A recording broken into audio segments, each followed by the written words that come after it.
Shalom adik-adik, shalom Kak Maria, Cika, salam adik-adik. Iya betul, hari ini kita masih ibadah online di rumah. Tapi kakak-kakak percaya ya Kak Maria, pasti adik-adik terus semangat ibadahnya di rumah. Amin. Ayo adik-adik yang sudah siap mau beribadah, coba semuanya bangkit berdiri yuk. Hup. Kita mau nyanyikan satu puji-pujian kita kepada Tuhan. Siapa di sini yang punya sahabat di rumahnya? Saya. Sahabat pasti selalu menolong. Sahabat pasti selalu membantu. Ayo kita nyanyikan satu pujian kita tentang sahabat.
Selain itu seperti apa lagi Kak Maria? Sahabat itu seperti apa lagi ya Kak? Seperti pulpen dengan buku tulis. Siapa yang bisa nulis kalau nggak di buku tulis ya Kak? Seperti apa lagi Kak Maria? Mobil sama bensin Kak Cika. Mobil dengan bensin. Keren. Kalau mobil nggak ada bensinnya, mobilnya nggak bisa jalan ya Kak? Coba kita ambil Kak mobil dengan bensin dan pulpen dengan buku. Ayo Kak Heri.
Biarlah Tuhan Yesus Engkau yang terus memberkati setiap adik-adik kami Tuhan.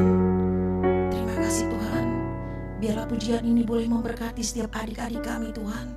Biarlah pujian kami ini boleh Tuhan menjamah hati adik-adik kami Tuhan, memulihkan, menyembuhkan setiap mereka, bahkan memberkati setiap adik-adik kami berlimpah-limpah. Terima kasih Tuhan, terima kasih Bapa. Terima kasih.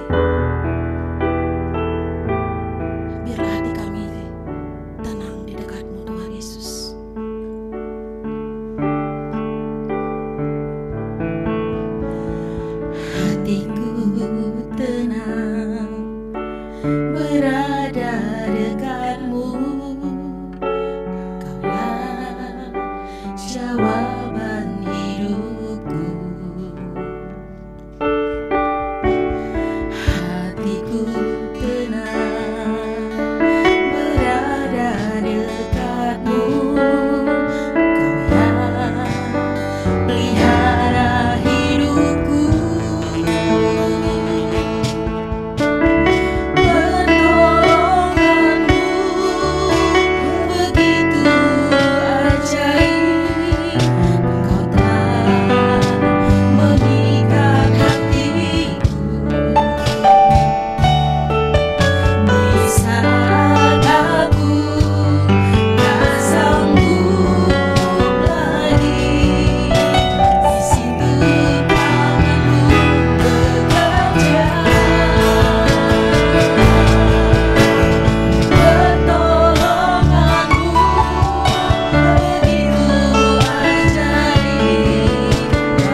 menuju padamu, ku rasakan kasih-Mu, Yesus.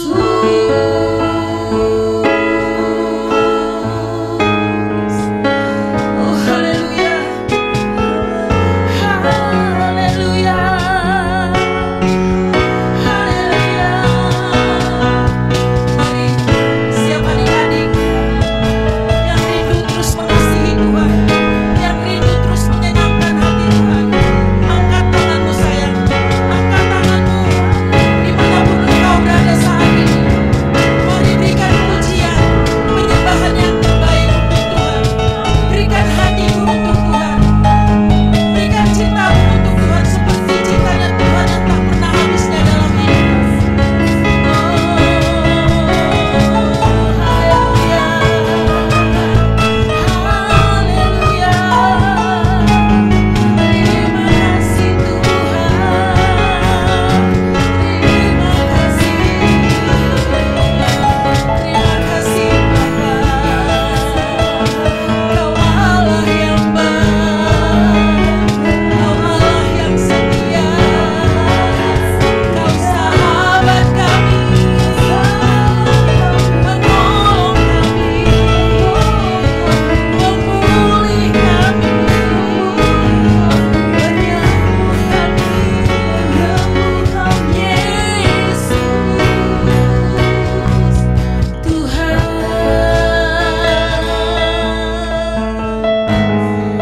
Terima kasih,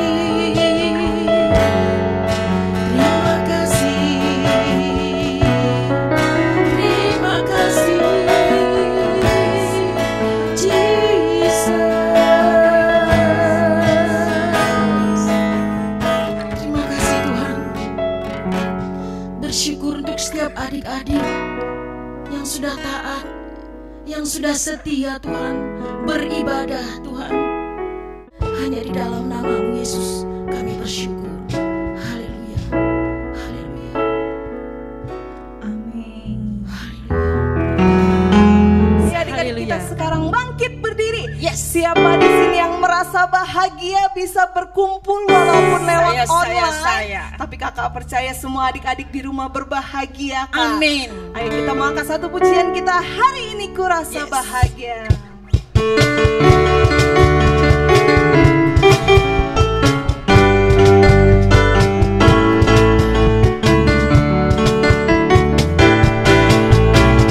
Hari ini ku rasa bahagia, berkumpul bersama saudara seiman.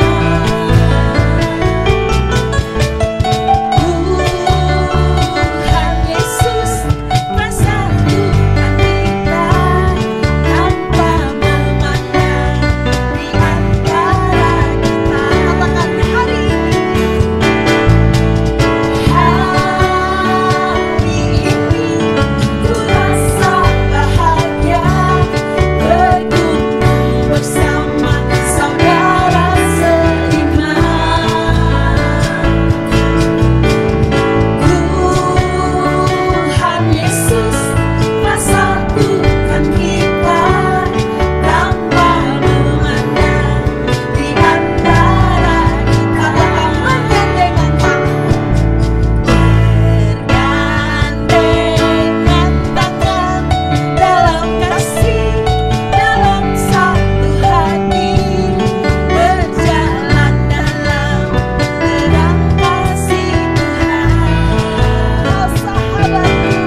Saatnya kita sebentar mau siapkan hati kita mau dengarkan firman Tuhan. Kita mau angkat satu penyembahan kita kepada Tuhan. Yes.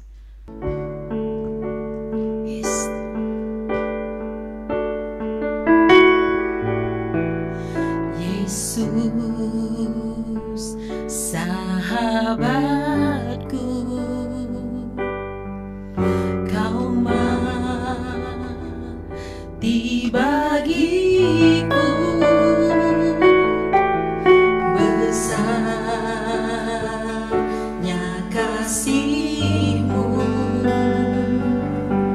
sahabat dan Tuhanku. Katakan Yesus sahabatku, Yesus sahabatku, kau mati bagiku, besarnya kasih-Mu, sahabat dan Tuhanku. Sampai ku besar nanti, sampai di surga nanti, kan ingat selalu Yesus sahabatku, sampai ku besar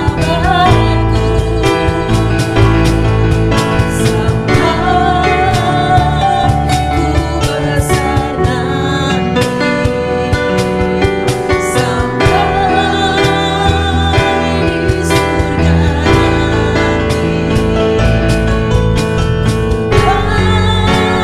di surga nanti,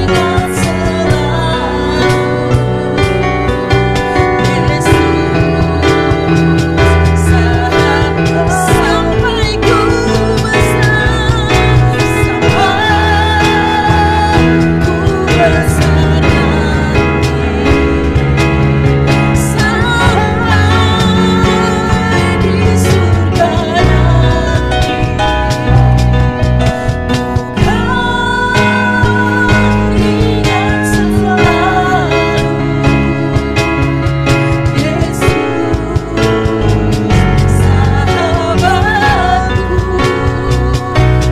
sahabatku dan Tuhanku,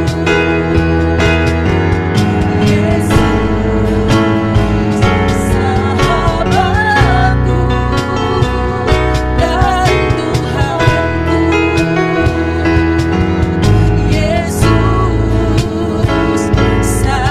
sahabatku dan Tuhanku, Yesus sahabatku dan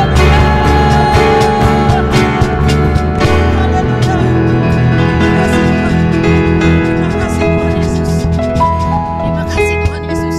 Kami serahkan setiap adik-adik kami Tuhan yang sudah siap, yang sudah mempersiapkan hatinya, yang sudah mempersiapkan Tuhan dengan posisi yang baik, dengan posisi yang menyenangkan hati Tuhan, untuk setiap adik-adik kami ditaburi dengan kebenaran firman-Mu. Terima kasih Tuhan, biar firman-Mu Tuhan terus yang memberkati setiap adik-adik kami Tuhan, menjamah hati setiap mereka Tuhan Yesus, memberkati setiap adik-adik kami dimanapun berada. Terima kasih Tuhan Yesus, hanya di dalam nama-Mu Yesus kami sambut kebenaran firman-Mu. Haleluya. Setiap adik-adik yang sudah siap katakan amin.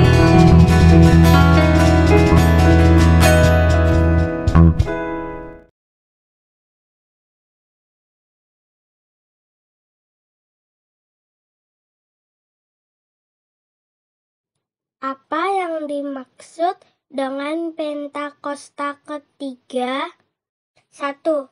Pencurahan Roh Kudus yang dahsyat di zaman now, melebihi yang terjadi di Azusa Street. 2. Penuaian jiwa terbesar dan terakhir. sebelum Tuhan Yesus datang kembali. 3. Bangkitnya generasi Yeremia, anak-anak muda yang dipenuhi Roh Kudus, cinta mati-matian kepada Tuhan Yesus, tidak kompromi terhadap dosa, dan akan bergerak memenangkan jiwa. 4. Dari Indonesia ke bangsa-bangsa, gerakan ini dari timur ke barat dan akan kembali ke Yerusalem. 5. Kuasa untuk menyelesaikan amanat agung. Dan setelah itu, Tuhan Yesus datang kembali.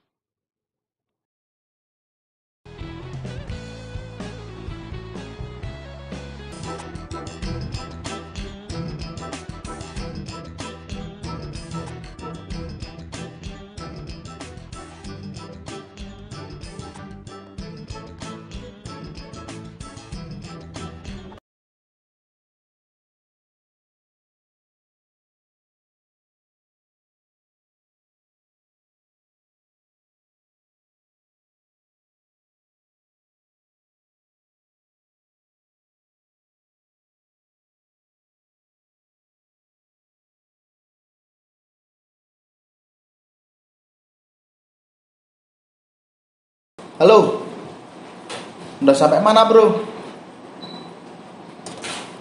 Lama amat. Ya udah, aku tungguin ya di tempat biasa. Ya udah, yuk.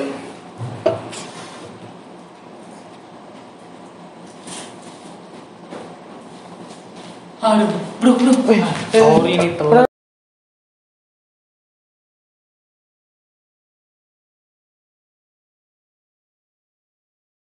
Duduk dulu. Gimana? Macet tadi jalan. Duh, Gimana? Udah kamu baca semua? udah siap ini. Udah lancar. Udah siap kok. Ini kemarin udah dapat approvalnya ya? Udah semua kok. Ngomong udah makan belum?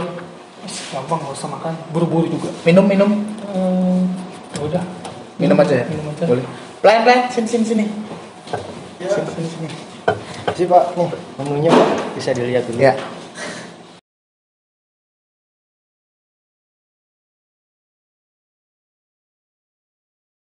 Nih, mau minum apa?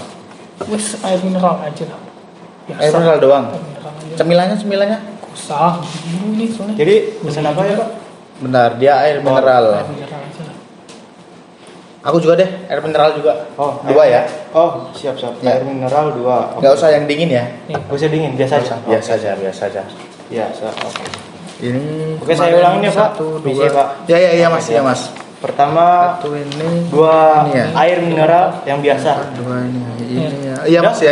Udah, Udah cukup. cukup. Sudah Apa? cukup. Itu. Oh ya, makasih ya Mas ya. Masih. Oh iya. Tapi Pak, maaf Pak. Tapi misi Pak, maaf. Ya. Agus ya? Siapa ya? Kau kan Ini aku, Jose, teman SD. Teman SD. teman Banyak teman Jose namanya. Yang waktu teman SD kita sering berduaan sampai guru-guru bilang kita tuh udah kayak anak kembar. Oh, Jose. Yang iya loh, rumahnya deket perempatan itu. Nah itu. Gimana kabarnya sekarang? Baik loh, aku baik sekarang sehat. Tapi Puji Tuhan. ya tapi sekarang saya kerjanya begini pelayan saja. Tapi kamu hebat sih, pejabat. Wih. Puji Tuhan, semua karena nih sahabatku nih. Wih. Kenalin dulu dong sahabatku. Jose. Nih, tanpa dia aku gak bisa sama seperti ini. Oh. bisa aja. Nih, waktu susah nih loh. Ini yang selalu menolongku sampai sekarang kita bisa dapat Kita bareng-bareng kerja yang seperti ini. Oh, mantap. Ya, Gimana? Rumah di mana sekarang? situ deket yang stadion itulah. Oh, sana iya, itu. iya. Gimana? Bentar ya, aku ambil pesanan kamu dulu ya. Ya. Makasih ya. Oh, ya, siap. Tinggal diambil 2 hari lagi. Boleh. Yang ini juga boleh ya? Iya. Boleh. Udah di approval juga di sini. Iya, sudah semua sudah tanda tangan, beres lancar. Nih Gus, air minumnya. Oh, makasih Tadi Jos. sesuai pesanan. Makasih ya. Iya, wes. Makasih ya. Oke, kalau gitu sukses ya. Saya mau layanin pesanan Ya. dulu. Oke. Makasih ya. Yuk, siap. Nih, Oke, udah lengkap semua. udah. Iya. Ya udah. Ini Mau juga nih. langsungan sekarang? Iya, langsung ntar besok calling lagi buat Siap. ini ya dokumennya. Oke deh. Ya. Pulang dulu ya. Ya. Hati ya. Ya.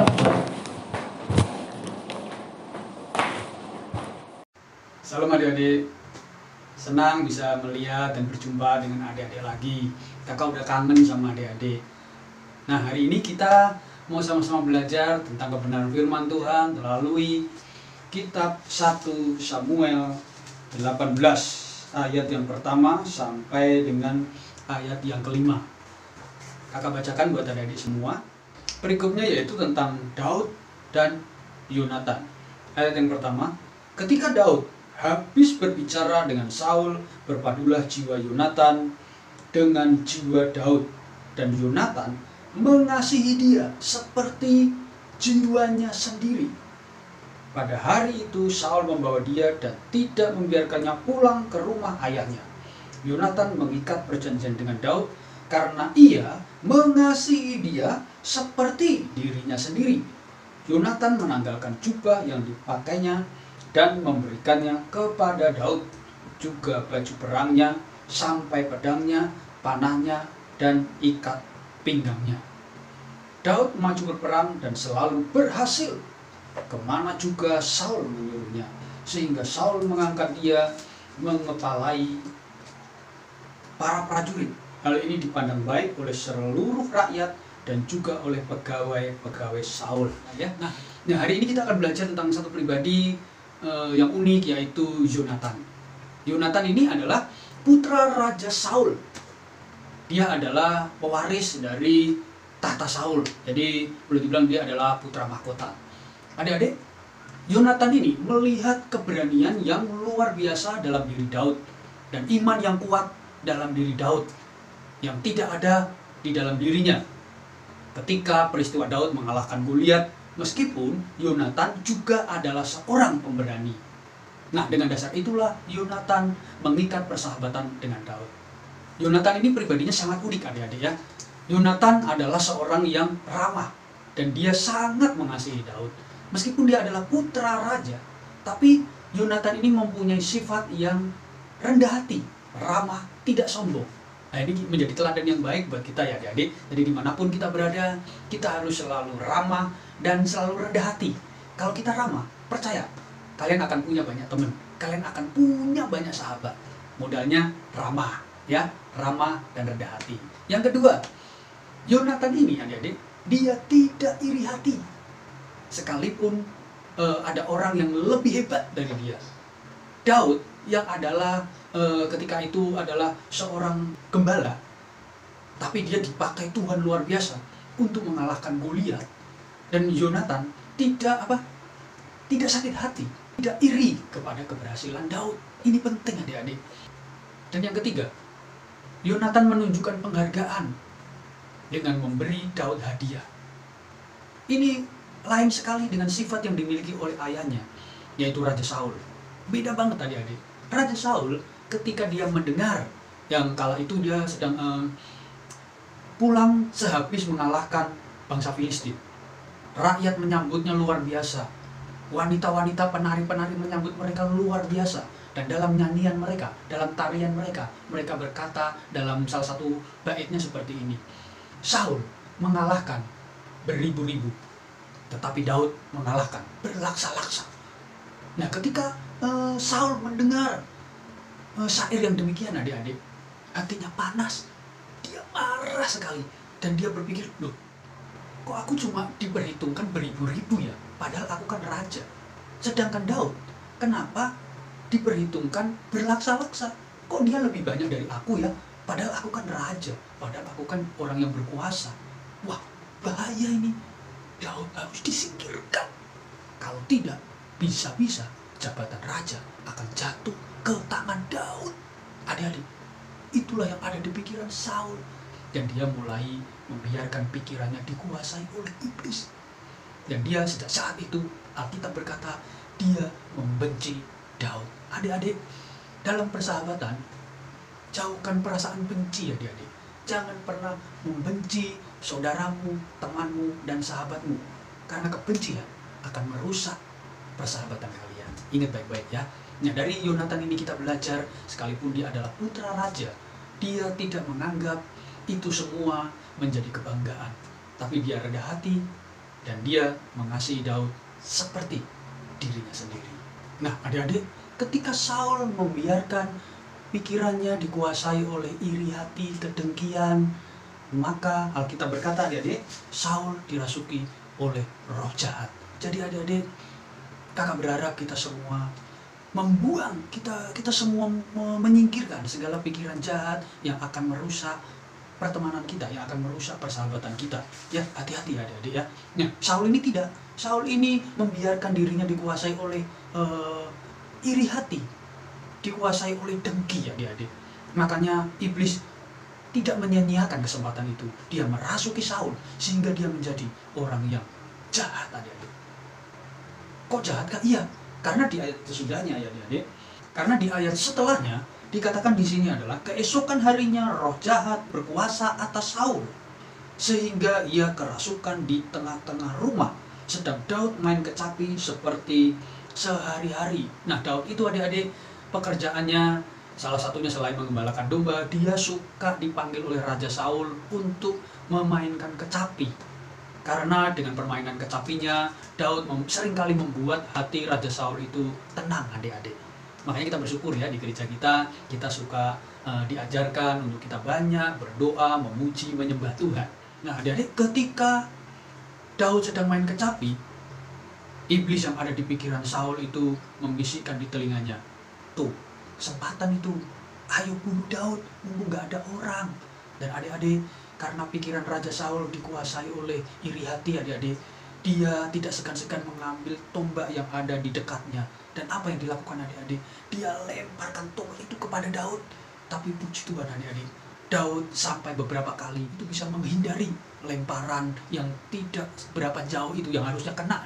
Tapi karena Daud dilindungi Tuhan, Daud diluputkan, Daud dilepaskan dari bahaya. Adik-adik, ini sangat memberkati adik-adik. Ini sangat memberkati kita adik-adik.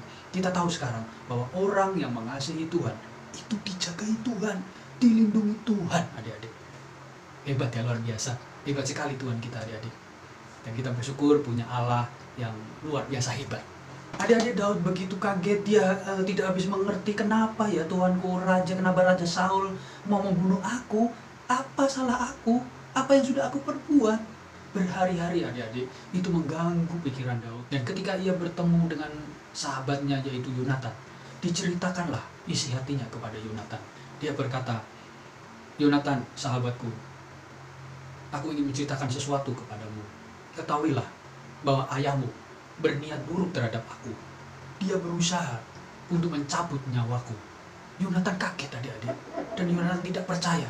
Dan dia berkata, Daud, tidak mungkin ayahku berniat mencelakakan kamu. Aku kenal betul ayahku Daud. Kamu pasti salah. Tapi Daud katakan, benar Yonatan, aku tidak berbohong kepada kamu. Wah yaudah, sekarang gini aja. Ini harus dibuktikan Daud. Daud bertanya, tapi gimana caranya ya? Oh iya, sebentar lagi kan bulan baru. Nah biasanya raja akan memanggil pembesar-pembesarnya, termasuk aku, kata Daud. Aku harus datang untuk makan sehidangan bersama dengan raja. Nah Yonatan, aku mohon izin ya, aku tidak akan datang. Nanti coba, seandainya raja bertanya kepada kamu, apakah kamu melihat Daud? Maka jawablah seperti ini ya, Daud sudah meminta izin dengan sangat kepadaku untuk dia pulang ke kampungnya untuk mengadakan upacara pengorbanan tahunan bagi segenap keluarganya. Nah, nanti Paduka akan mendengar jawaban seperti apa yang akan disampaikan oleh Tuanku Raja. Nah, disitulah Paduka akan tahu apakah Raja berniat buruk kepada saya atau tidak. Baik, kata Yonatan. Kata Yonatan kepada Daud, sekarang gini aja, kamu sekarang bersembunyi di padang ya. Aku besok akan menghadap kepada ayahku dan aku mau mengetahui isi hatinya. Apakah benar dia bermaksud mencelakakan kamu atau tidak? Nah, Daud bertanya adik-adik, terus Kalau aku sembunyi, gimana aku bisa tahu kalau nanti ayahmu itu benar-benar mau membunuh aku atau tidak? Gimana caranya? Kan aku sembunyi. Dan Yonatan berkata begini nih, dengar ya. Nanti aku akan pura-pura bersama dengan bujangku, aku akan main panah seperti biasa yang aku lakukan. Nah begini, aku akan memberi kamu tanda, Daud. Tanda? Seperti apa, kata Daud? Nah begini tandanya.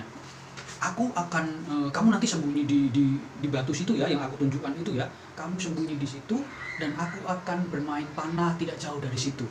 Nanti aku akan pura-pura memanahkan busur panah melewati batu di mana kamu sembunyi. Nah, dengar baik-baik.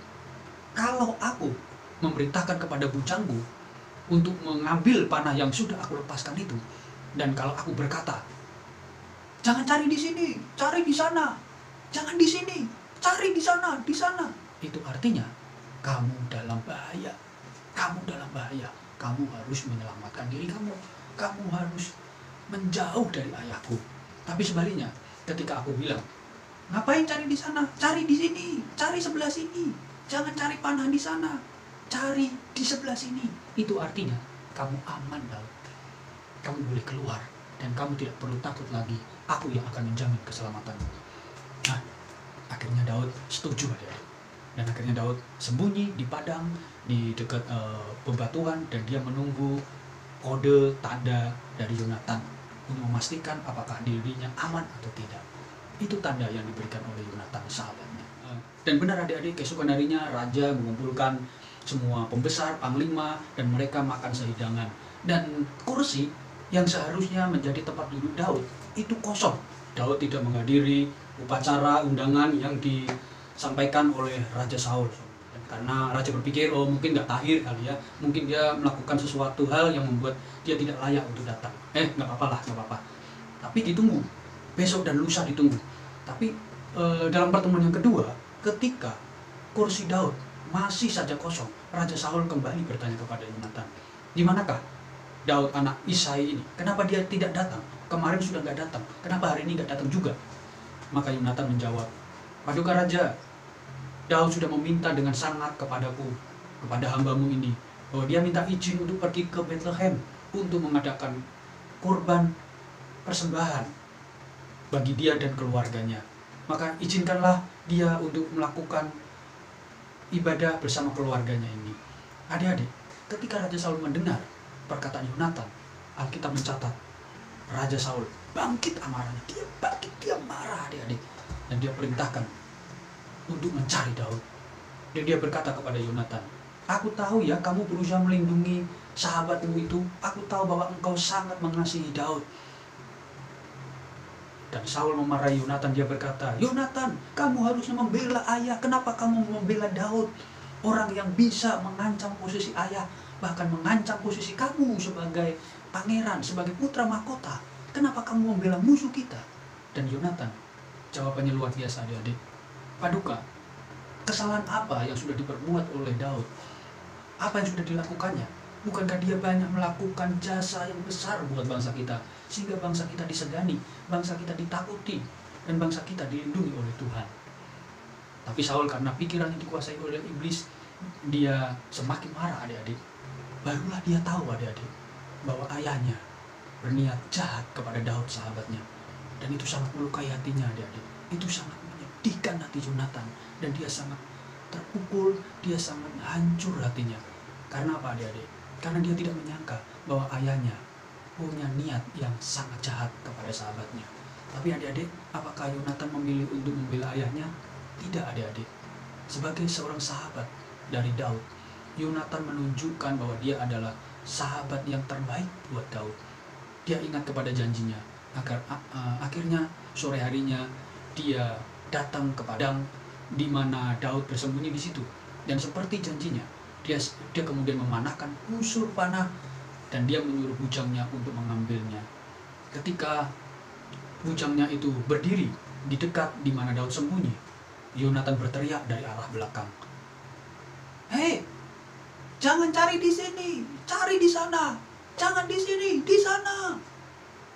Begitu Daud mendengar teriakan Yonatan, barulah dia tahu bahwa dirinya dalam bahaya, bahwa dia harus pergi dari sini. Dan ketika bujang dari Yonatan itu menjauh dari Daud, Yonatan memanggil Daud, "Sahabatku, keluarlah, keluarlah sahabatku." Dan Daud segera keluar, adik-adik.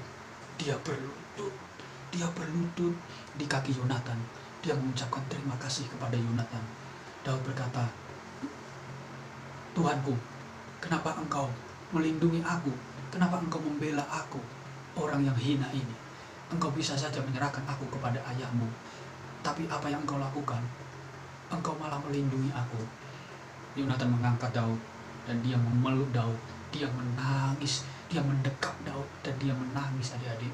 Dan Yonatan berkata, "Engkau orang yang disertai Tuhan. Engkau tidak bersalah, Daud. Dan aku tidak akan membiarkan ayahku untuk mencelakakan engkau.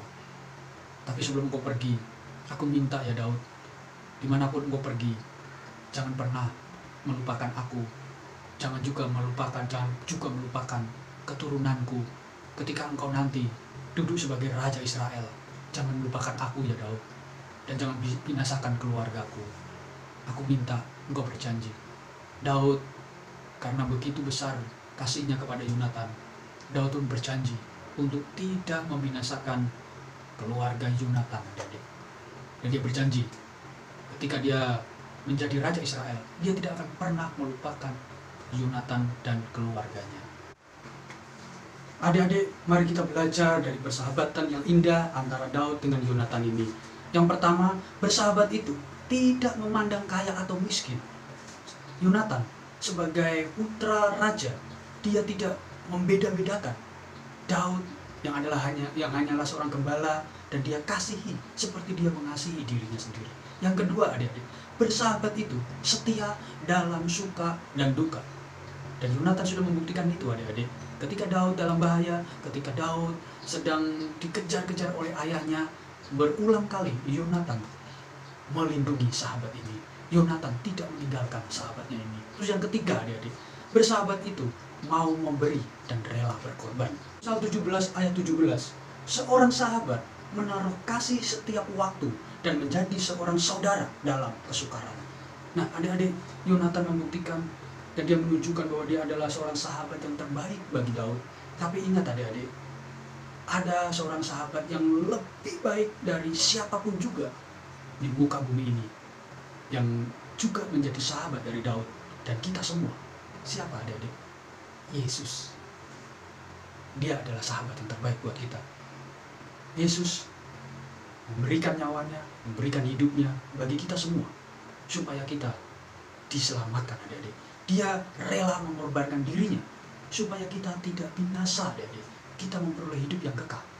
Yesus adalah sahabat yang terbaik bagi setiap kita. Amin, adik-adik.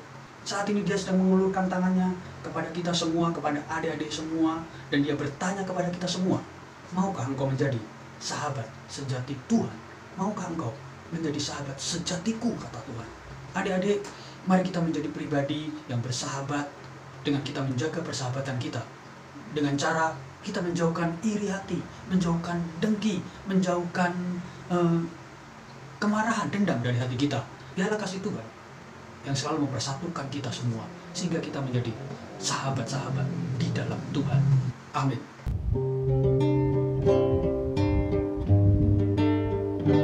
Ku sembah Kau Allahku,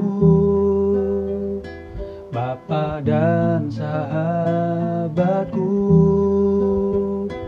Kau yang pedulikan seluruh hidupku.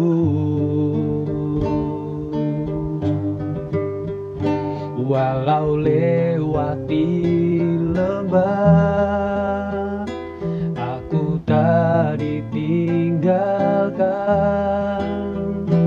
Yesus kekuatan hidupku. Itulah yang Daud utarakan kepada Tuhan. Daud sering mengutarakan isi hatinya kepada Tuhan, adik-adik. Ketika dia sedih, ketika dia merasa sendirian, ketika dia membutuhkan pertolongan, Daud selalu datang kepada Tuhan. Karena dia tahu bahwa Tuhan adalah penolong dia, bahwa Tuhan adalah sahabat terbaik bagi dirinya. Kami sembah Engkau Tuhan, ku sembah Kau Allahku, Bapa dan sahabatku, Kau yang pedulikan seluruh hidupku. Walau lewati lembah, aku tak ditinggalkan. Yesus kekuatan hidupku. Katakan lebih sungguh. Ku sembah Kau Allahku, Bapa dan sahabatku, Kau yang pedulikan seluruh hidupku.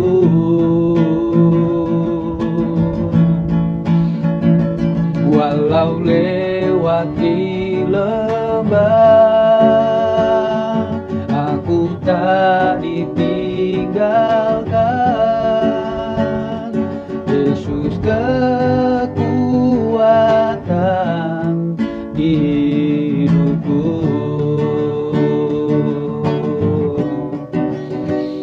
Yesus kekuatan hidupku. Sekali lagi, Yesus, Yesus kekuatan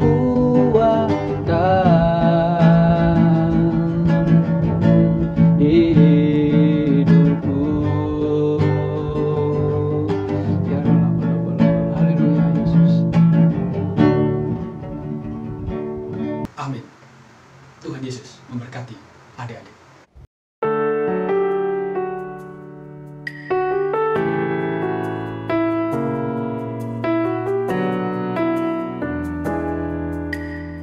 Sekarang saatnya ayat hafalan.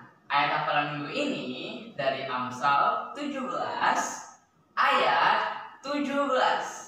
Seorang sahabat menaruh kasih setiap waktu dan menjadi seorang saudara dalam kesukaran. Kita ulangi bareng-bareng ya. Amsal 17 ayat 17. Seorang sahabat menaruh kasih setiap waktu dan menjadi seorang saudara dalam kesukaran. Pintar. Tuhan berkati. Pengumuman minggu ini, adik-adik pasti pada menunggu ya. Kira-kira apa saja pengumumannya? 1, kita masih beribadah online di rumah seperti biasa. Jam ibadah yang pertama jam 10, yang kedua jam 12, yang ketiga jam 5 sore. Pengumuman yang kedua adalah pemenang hasil karya adik-adik yang sudah mengirim sebagai berikut.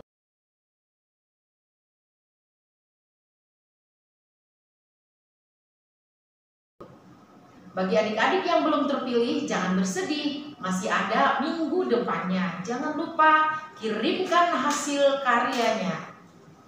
Yang ketiga, saksikan terus program kesayangan kita, Erodio, setiap jam 4 sore.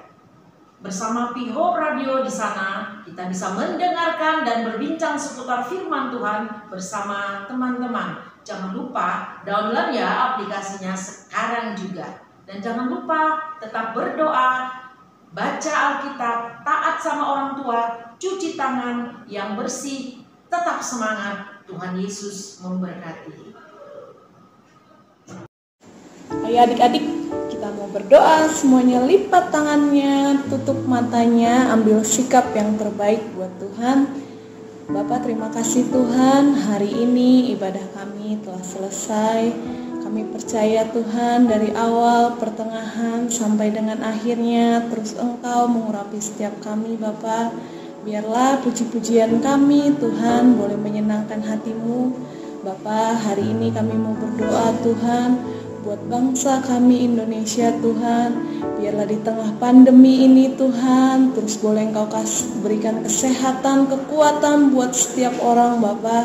Bahkan untuk perekonomian di bangsa kami Tuhan, kami percaya terus Engkau terus menopang, terus Engkau terus menolong perekonomian di bangsa kami Tuhan.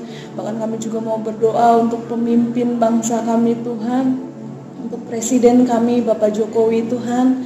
Mari Bapak, biarlah Engkau terus pertambah-tambahkan hikmat-Mu, pertambah-tambahkan kebijaksanaan-Mu atas Pak Jokowi Tuhan. Biar setiap apapun yang hamba-Mu ini lakukan Tuhan, kami percaya Bapak, Engkau terus bersama dengan Bapak Jokowi Tuhan. Bahkan wakilnya Engkau memberkati Bapak Ma'ruf Amin Tuhan. Terus Engkau jadikan Bapak Ma'ruf Amin sebagai penolong untuk Bapak Jokowi Tuhan.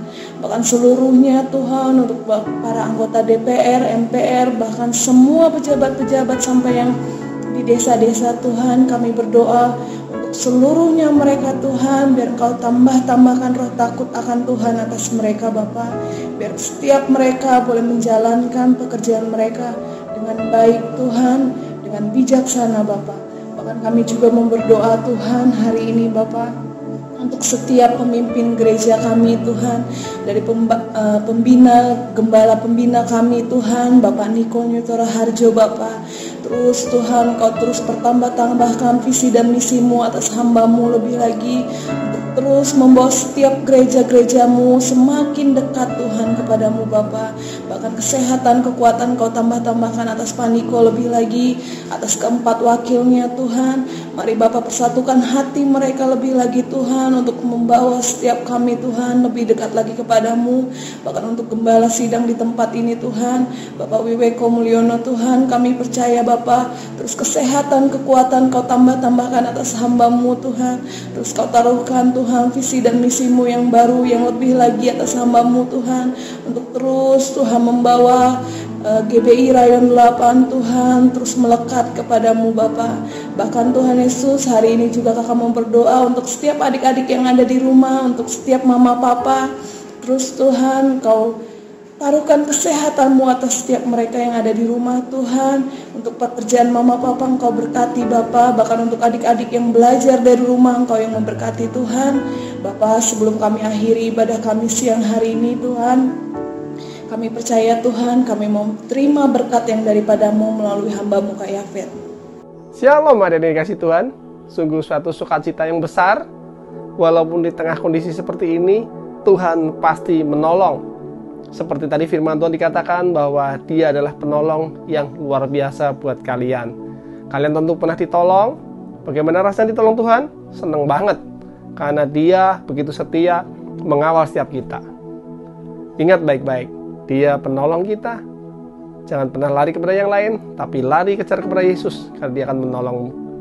Mari kita selesaikan firman Tuhan hari ini dengan mengangkat tanganmu, siapkan hatimu, dan terimalah doa berkat. Tuhan Allah Bapa di surga, sungguh kami mengucap syukur. Engkau melihat anak-anak-Mu bersungguh-sungguh hati. Dari minggu kepada minggu, mereka taat setia, mencari hadirat Tuhan, mendengar firman Tuhan sungguh-sungguh, dan mereka melakukannya. Pantaslah kiranya Engkau memberkati mereka ya Bapa. Engkau lihat mereka begitu setia, seperti Engkau setia kepada kami. Tuhan, Engkau begitu dahsyat mendampingi kami. Tuhan, Engkau tolong anak-anak-Mu. Allah Bapa yang di surga, Engkau begitu dahsyat, Engkau begitu mengasihi kami semua. Engkau berikan pertolongan, Engkau berikan kesehatan, Engkau berikan kepandaian yang daripada Tuhan. Engkau berikan kami semuanya berhasil dalam kehidupan kami. Kami tidak ada yang bersusah-susah, berlarut-larut, karena Engkau Allah yang setia menolong kami. Terima kasih, berkatilah papa mama mereka. Kesehatan dan ekonominya juga Tuhan pulihkan. Karena kami tahu Engkau sudah pernah mengutus anak-Mu yang tunggal, yaitu Tuhan Yesus Kristus. Dan anak-Mu itu bangkit, dan penyertaan Roh Kudus mulai hari ini sampai nanti kembali Tuhan Yesus menjemput kami semua yang kedua kali di awan-awan permai. Kami akan berpindah hidup ke kali surga selama-lamanya. Saya terima dan percaya, sama-sama katakan amin.